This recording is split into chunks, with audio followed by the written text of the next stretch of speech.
I'm a 36-year-old female in Sweden. I've worked in mental health care for the last 18 years, mainly with people with psychotic illnesses like schizophrenia. I was working at a group home for 9 years, and we're very close with my coworkers there, especially 2 females. The last few years I worked there, another female started working there. We'll just call her M, and the 4 of us grew very close. She was very timid, shy, friendly, and we all got along well. She was often on long-term sick leave due to her own mental health issues, so we didn't meet much at work. However, she always showed up at our after-work dinners, allowing us to stay in touch even when she wasn't well enough to work full-time. She told us that she had a history of schizophrenia, just like the patients we were treating, but that she was medicated and hadn't had any psychotic episodes for years. Since I have an education in psychiatry and extensive experience with schizophrenia, I had no judgment toward people suffering from the illness, and didn't bother me to be friends with someone who had such a diagnosis. And even after what I will tell you, I still feel the same way. In the summer of 2023, I had moved on to work at a new place, still within mental health, but this time in forensic psychiatry. Like a halfway house for mentally ill individuals who had committed serious crimes, though. And the 4 of us stayed in touch and still met for dinner parties. M told us that she had been evicted from her apartment because of an incident where she accidentally entered her neighbor's apartment in the middle of the night. She explained that in the huge apartment complex, all the doors looked exactly the same, and she had simply walked into the wrong door by accident. She claimed the neighbors had created a scene and reported her to the police out of pure drama. I felt that while evictions seemed out of proportion for that incident, perhaps the landlord took action because he had judged her based on her medical history, and I felt bad for her. I questioned her if something else had happened, but she insisted that that was the full story. In Sweden, it's very difficult to get a contract for an apartment after being evicted. You pretty much get blacklisted. M asked me if she could move in with me, and she said she was literally homeless, and I said, "Of course you can." I've always gotten myself into uncomfortable situations by saying yes instead of thinking about myself, and I had no idea how severe this situation would get when I said yes to M. I live in a small apartment with 1 bedroom, a living room that only fits a couch and a TV, a small kitchen, and a small bathroom. I also had 2 cats. We decided M would live in the living room, and I offered to throw out my couch so she could have the bed there, but she said she was fine with sleeping on the couch. I insisted on giving her a bed, but she declined. There's a door between the living room and bedroom, but only an open arc between the living room and hallway, so she wouldn't have total privacy. I hung up a thick velvet curtain to give her a sense of a door and more privacy. There's another door from my bedroom to the kitchen, so I kept the kitchen door open at night for my cats to go in and out. She wasn't working at this time because she was on one of her long-term sick leaves while I was working shifts. Sometimes I had to get up at 6 a.m. and sometimes I didn't get home until 11 p.m. I have severe insomnia and need to combine sleep medications, and even then I wake up easily. I told her I would appreciate if she could try to stay quiet on nights when I had to get up early, but that it was fine to be loud when I was off of work or doing evening shifts. She was a heavy smoker and coffee drinker, so I bought her a coffee machine to make her stay more comfortable. The coffee machine and sink are placed right outside my bedroom door in the small kitchen. The first night together, I had to get up at 6 a.m. for my shift. As usual, I had a hard time falling asleep. M had been up several times that night to smoke, waking me up each time. At 5 a.m., she started making coffee, and the noise woke me up completely. I asked her nicely why she was waking up so early, wondering if she had any plans. She said she couldn't sleep. I explained that I really needed that last hour of sleep because of work, and asked if she could wait until 6 a.m. to make coffee. I also mentioned that my epilepsy gets worse when I don't get enough sleep, and I was at risk of having seizures at work if I didn't sleep enough. She said that she wanted coffee with her cigarettes, but would try to wait next time I had to work. Despite this, she continued to wake me up early in the morning and throughout the nights, insisting that she needed coffee with her cigarettes. I suggested making coffee the night before or drinking iced coffee or Coke instead, but she refused. She demanded silence at 10 p.m. because that's when she wanted to sleep, and I respected that. She also had moments of binge eating, emptying my fridge and pantry. Once, she ate an entire loaf of bread within 30 minutes of me leaving the apartment, promising to replace it once she got money. I'd also told her to feel at home, so I couldn't really get mad, but it started to annoy me because of the cost and inconvenience. Em had long black hair that was everywhere, on the sink, floor, and bathtub. I'm not a clean freak, but it was unpleasant, and she also left fingernails and toenails on the bathroom floor and drops of urine on the toilet seat. I saw a silverfish on the bathroom floor, which feeds on hair and nails, likely enjoying its dessert. I initially tried to imply the need to clean by putting a broom and shovel in the bathroom, but it didn't work. And I eventually asked her nicely if she could clean the bathroom floor more often, using we instead of you to avoid making her feel attacked. She promised to think about it, but nothing changed. I started dating a guy and was head over heels for him. He was also in a roommate situation, so we had a tough time getting alone time. I asked him if we could have one night to ourselves occasionally, but she could have the apartment to herself as well. She claimed that she had nowhere to go, no friends or family. I wasn't asking for 24 hours, just a few hours for quality time. And she eventually accepted after some persuasion and stayed with a friend one night while I stayed away the next week to give her more alone time. One morning, I found my cat's water bowl completely dried out. There was no spill, and it looked wiped out with a towel or paper. I had filled it the night before. She claims that the cats must have tipped it over, but there was no evidence of a spill, and my overly social cats began to withdraw from her, spending most of their time in my bedroom, which was unusual. I had an old saucepan from the 60s that meant a lot to me because it was my grandmother's and held nostalgic value. She burnt it and made no attempt to clean it, just left it on the stove and went out for a smoke. I found it ruined and cried, and she didn't even apologize. She also broke dishes several times without replacing them or apologizing, and this added to my frustration. After 2 months, she kept waking me up at night, binge eating my food, never cleaning, never leaving the house, scaring my cats and ruining my things. I realized that she had stolen my prescribed sleeping pills. I had 20 in my nightstand when I left for work, and they were gone when I returned. She denied it, but no one else could have taken them. The summer heat was strong, and I felt locked up in my tiny bedroom with my 2 cats. I never got any time to myself or alone time with the guy that I was dating. My apartment was messy, and she was stealing from me. Out of nowhere, my old elementary school classmate texted me on Facebook and asked how I knew Em. He had seen my Facebook post about us being roommates. I told him that we were old co-workers and that she needed a place to stay because she got evicted, and he said, "I know. Do you know why she was evicted?" "Yeah, she accidentally went into her neighbor's apartment," I replied. He said, "That's not the full story. She broke in and snuck up to their sleeping baby with a knife in her hand. The father woke up and wrestled her down, saving the baby." I felt sick to my stomach. Could this be true? It would certainly explain why she was evicted, but it sounded so horrible. She seemed so timid, and my friend had the full police report. Apparently the couple that she broke into was his ex-girlfriend's family. It seemed Em had a psychosis during the break-in, but those parts weren't public. It was clear that she had been lying about what happened and how long she had been mentally stable. I started getting paranoid and wanted her to move out. We had a contract with a 30-day notice period. I knew asking her harshly would mean 30 days of chaos, so I wanted to handle it nicely. I started looking for cheap hostels for her to suggest so that she wouldn't be in the streets. I sat down with her and explained that I missed my alone time and the apartment was too small for 2 people. I said it wasn't personal and that I wouldn't want to live with anyone right now. I expressed regret and hoped that we would remain friends. She looked crushed and said it wasn't possible. I showed her the hostel I found and explained that I needed her to move out because I felt suffocated. The summer heat made it tough to keep the door to the bedroom closed, and I needed my sleep. She said that she would try to move out, but not until the 30 days had passed, and I agreed. The first night after our talk, she got up and made coffee at 2:30 a.m. I nearly had a mental breakdown. I was going to get up at 6 and couldn't go back to sleep.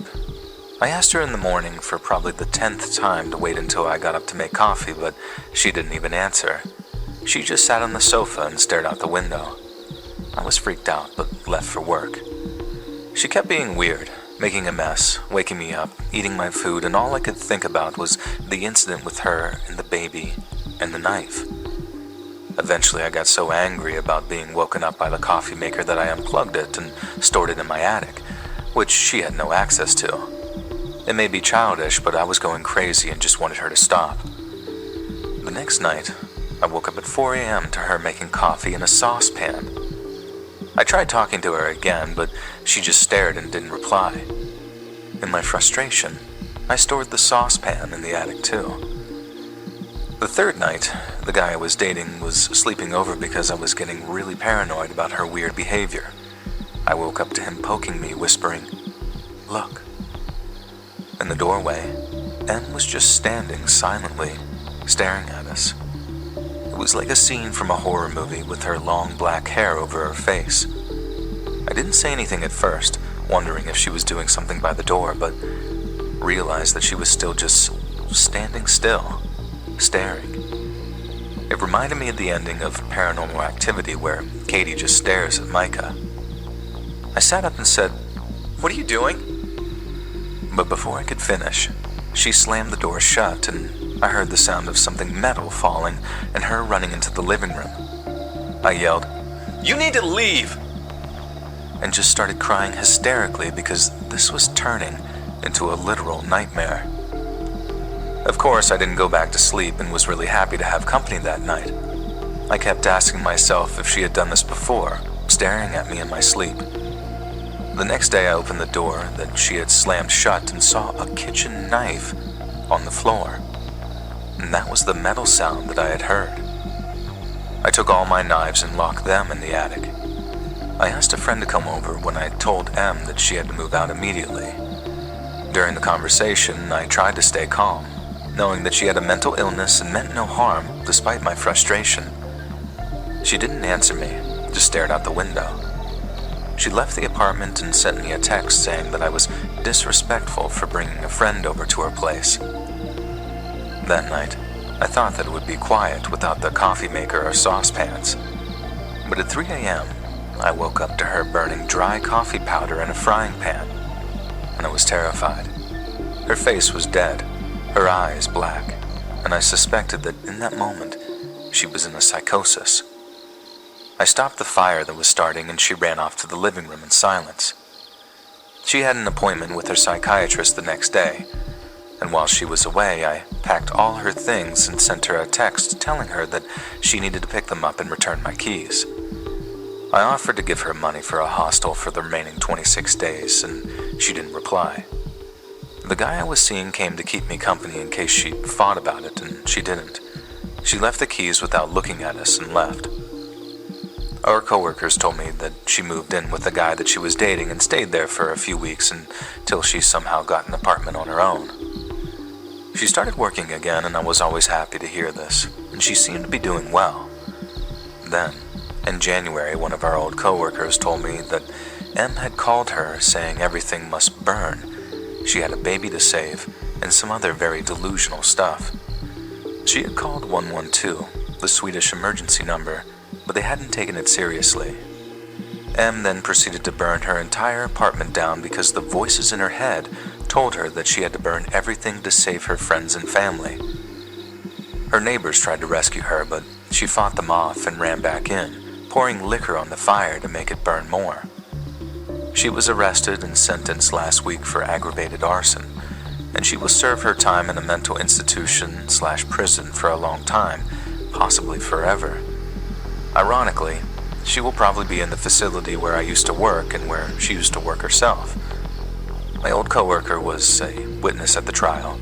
Apparently, Em had stopped taking her medication, the Abilify, because she felt that it made her numb and thought that she was stable enough to function without it.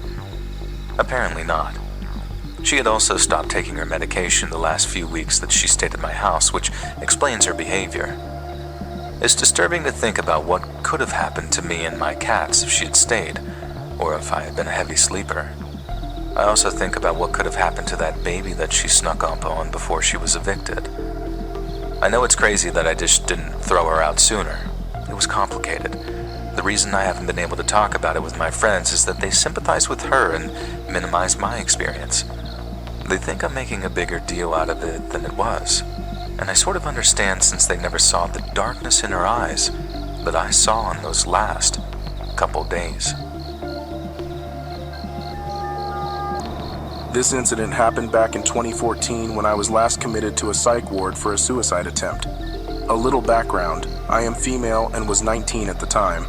I was coming off of 3 years of bipolar medication while at a peak of substance abuse facilitated by my first year in college going crazy with new adult freedom. One night I had a big mental episode and was committed for the first time in the adult ward. Previously, I had only been admitted in the minors ward during my adolescence for similar episodes. Within this unit, you had to share a room with the same sex but weren't given any proper introductions. The facility as a whole wasn't managed effectively, nor did any of the nurses or doctors seem to care other than to prescribe and get you out. I was lead to the room I was staying in, and the nurse just said to the other lady in the room, "This is your new roommate," and left. The woman appeared to be in her late 40s or early 50s, Hispanic and just a little taller than me. She would not keep her gaze off of the floor in front of her and didn't say a word or move when I said hi. I noticed she had a tattoo of a cartoon version of the classic Red Devil, but as a baby, I figured I'd just leave her alone and stick to my area of the room. The first night went as they normally do in a psych ward. My roommate declined to share anything yet again, only staring at the floor, barely moving an inch. While everyone was lining up to be given their medication before bed, the ward across began to start banging on the glass of the door and screaming. One guy was smiling while banging his bald head against the glass window part, while the guys behind him were screaming and jumping around. It seemed as if they were almost going to break through, but orderlies came and took them away with their screams still lingering through the halls.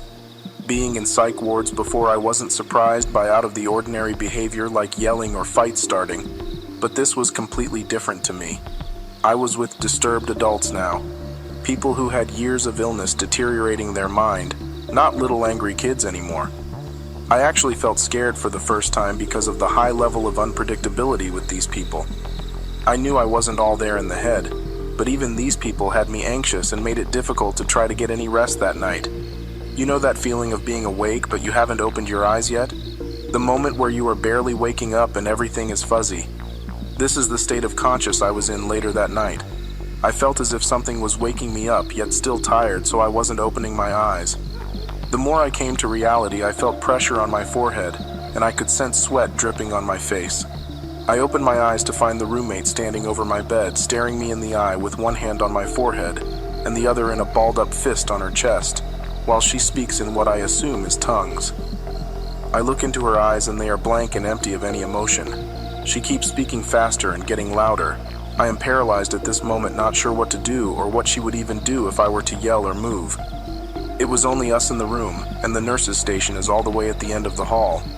She started wiping the sweat off my forehead while still speaking fast and erratic, and I wasn't sure what she was doing or planned on doing next. She then put both hands on my forehead, and at this point was screaming while shaking me, but not long before a nurse came in and took her off me. The nurse seemed more irritated that she had to get up and do her job, rather than concerning of how I was doing or feeling. She escorted the woman out and said to don't worry and just go back to sleep. I don't know how, but I managed to fall back asleep. I assume she got transferred to the more severe ward because I did not see her again the next day, and luckily, I was able to leave later that day. This incident has since been a reminder for me to never go back and to manage my mental well-being, because while I have issues, I could be in a far worse state of mind. I still wake up some nights with lingering anxiety and have to calm myself down to go back to sleep.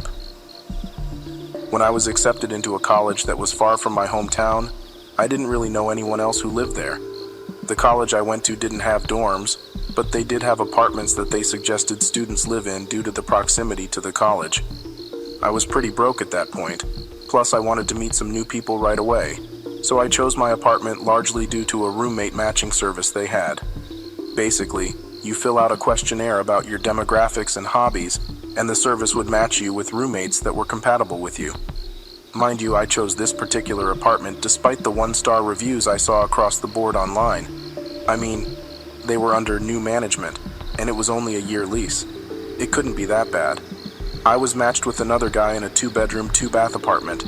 I was so excited to move in and meet him. I moved in a few days after the lease started, probably about 3 weeks before school started, and already began regretting my decision. The apartment was and smelled like mold and old cigarettes. In fact, there was a used ashtray on the coffee table when I first got there. My new roommate didn't show up for about a week. When he did finally show up, I found out he was about 35 and didn't even go to my school. He was pretty scruffy and smelled like old cigarettes and BO. Eventually, I found out that he used to be homeless and took out student loans to afford the application fee and first few months' rent, but he never enrolled in classes. After the first few months, he stopped paying rent, and it took about 6 months for the property to finally evict him. While he lived in my apartment, he never changed his clothes. He always wore the same beat-up-looking camo pants and stained, dirty wife beater. I even offered him some clothes I was getting rid of that would have fit him fine. He was content though, so whatever. He would also have a lot of his old roommates from when he lived at homeless shelters over. It wouldn't be uncommon for me to come home to a random person doing laundry, even when my roommate wasn't home. When I would have a guy over to hang out in my room, he would watch us walk from the front door to my room through a crack in his door, just wide enough for me to see the creepiest look on his face. Literally every time. Needless to say, he gave me the creeps. A few months after school started, and after I was noticing his creepy behavior more and more, I was in my room asleep with a guy I was talking to at the time, when I hear a knock on my bedroom door. I look to the clock and it's about 3 in the morning. I get up to go see what whoever it was wanted, and open my door to a random, dirty and old naked guy. He says he's a friend of my roommate and thought my roommate was in my room with me. I flipped out. Obviously my roommate isn't in my room with me. In order to get into my apartment, my roommate would have to let him in. And the apartment isn't very big, so it wasn't like my roommate could have gone somewhere else that his friend wouldn't know where he was. He was either in the living room or in his room. I throw this dude out and let myself into my roommate's room. This is the first time I've been in there, mainly because I have no reason to associate with him, and he's sitting in the corner doing absolutely nothing with his lights off, almost as if he was waiting for me to come in there. I ask him about everything that just happened, and he tries to play dumb like he didn't even know the guy. Someone had to let him in, and it wasn't me. I drop it, begrudgingly, because the eviction notices are piling up on his door. I figure it's just a matter of time until he's gone. In the meantime, I see the naked dude randomly in the apartment doing laundry a handful of times when I would get home from class. Finally, my roommate is evicted, and I think I'm done with that, and maybe we'll get another roommate that is actually my age or cool. A few weeks go by that are more or less quiet.